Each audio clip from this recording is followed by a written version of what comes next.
We're heading off to Kawasaki. Well, hello and welcome back to my channel. This one is a bit of a special video because it's not only about adventure bikes, and there's a few videos coming up where I'm not going to talk solely on adventure bikes, or not at all. And today we are heading to Kawasaki, Switzerland, and they have a event there. It's called Kawasaki Open House, and I want to use this moment to get a more detailed look on the KLE 500, the new 2026 model, which is in fact an adventure bike, so that is for all the adventure fans.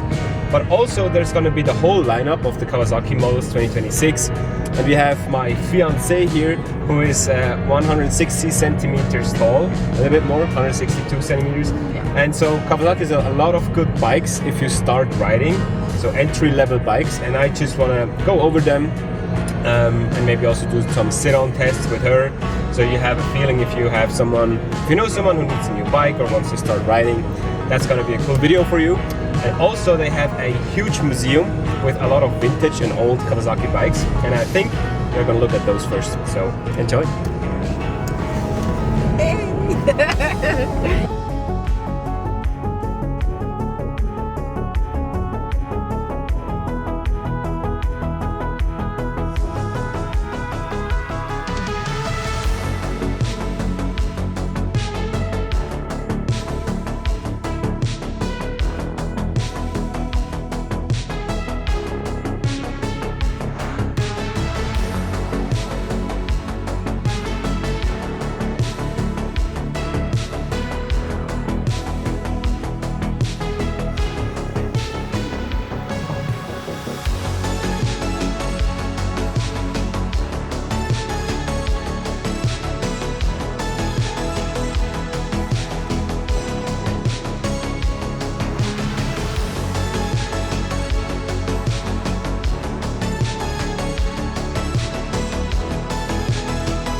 Now you saw when I finished my seating test on the KLE that I looked a little bit confused, and honestly I was a bit critical about the bike, and I am still, and I want to talk you through why exactly I have that feeling. To start off, if you saw when I was sitting on there, you have a very high seating height. So you are looking at 860 to 870 millimeters of seat height, which is high compared to a CF Moto 450 MT, and I want to kind of compare those two in that dialogue now. There you're looking at 800 to 820 millimeters of seat height.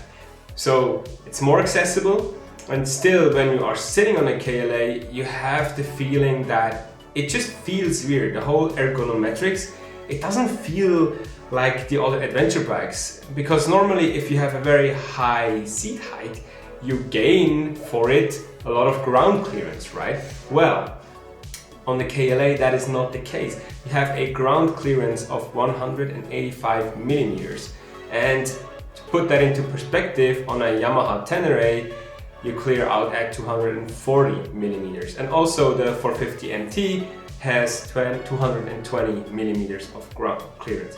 So although you have a high seating position, you don't gain any seat height. In the contrary, you know, if you saw the promotional video of the KLE, the guys ripping it in the desert or wherever, and they were like, you know, touching the stones and the stuff underneath because it was kind of just so soft, or just because of the lack of ground clearance, but also because maybe it was soft. And that brings me to the next point, namely the suspension of the KLE 500. And that's another very interesting topic, because you get 210 millimeters of travel in the front suspension and 200, I think they changed it now to 197 millimeters of suspension travel in the rear. And hear me out, it is a enduro focused adventure bike, definitely off-road focused, and you have no chance to adapt the suspension to your liking. Yeah, you heard that right. You can only adjust the preload in the rear, and in the front, the forks, they are not adjustable in any way. So you just have to ride it how Kawasaki set it up for you. And if you ride with a pillion, or you want to go and ride around the world and you have bags which are loaded, you know, there's a lot of different situations where you want to have the possibility to adjust the suspension. And in this case with the KLE, it's not really possible. Then another thing, and I don't know what I should think about that, but it is a really rugged bike.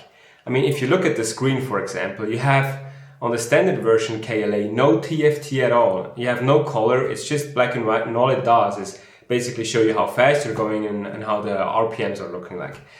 And, you know, I can hear the people saying now, well, I want a bike that is as mechanic as possible, especially when I go and ride heavy trails.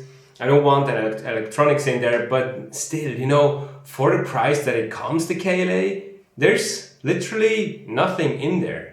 And compared to the 450 CF Moto, which has all those electronics by Bosch, and they have all those you know, security systems in there, and you're looking, when you compare the price, it's not, you know, it's not more expensive because of it. And also, if you look at tires, luckily both of those, the KLE especially has a 21-inch front wheel, also the CF Moto 450 of course, not, and I don't say, and I want to say it of course, because the GS 450 for example, they didn't put a 21-inch front wheel in there. It's a shame. And so in the back, the KLE comes with a 17-inch rear tire, which runs on tubes. Again, some people say they prefer tubes, but the 450 MT, for example, comes with an 18 rear wheel, which is more standard for the more off-road focused adventure bikes, and also comes tubeless. So you have a very weird dimension in the back, and you also have the tubes in there, which kind of goes along with the very Sportonic infotainment system. But still, it is, I don't know, it is just weirdly concepted.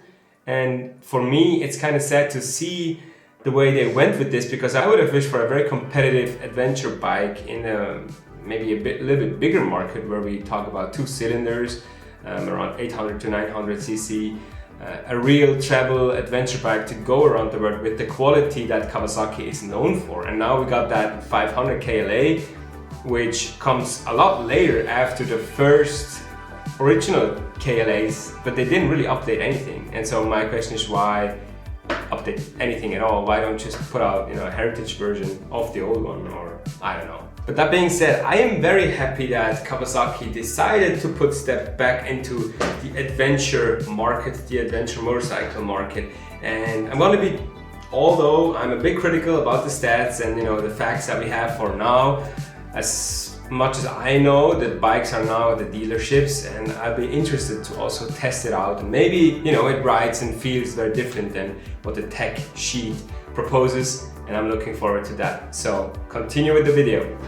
So before we come to the conclusion, yeah, if you are a beginner rider and you're not so tall, what bike would you recommend getting from Kawasaki now that you saw all the bikes they have? I would say the Z500. That can reach the ground really good with my feet, because yes, I'm 162 meters. And you also have been sitting on the 650 set, right? Did you find there's a big difference between those two bikes? Yes, I think, because the Z650, yes, 650 is a little more heavier. Okay, sorry. How much? I feel like it's 20 kilograms. Yeah, I think so. And you felt that? Yes, I felt that. Of course I did. And also I can recommend the Vulcan. The Vulcan S? Vulcan S. Yes, if you like more like Harley Davidson stuff, you know. Cruiser style. Yes. Okay. Okay. So, what can you recommend? It was interesting to see where I've never really looked at the old models from Kawasaki in detail. And so that exhibition is really nice because you see all the earlier supercharged models or the turbo injected models. And so that Kawasaki has so much history, and I would love to see more of those kind of old bikes getting a new rep, and the W model series is something they start doing with. Unfortunately, the price is pretty high for those.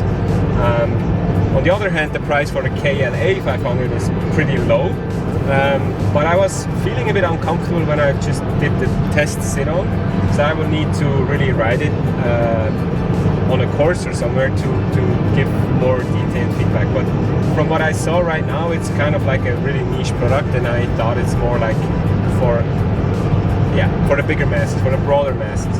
Other than that, as Elin said already, the Z500 I think is a golden bike and a nice addition to actually the 650, which was kind of like the only possibility after the 400. So the 500 is kind of the sweet spot, I feel like, also for beginner bikers.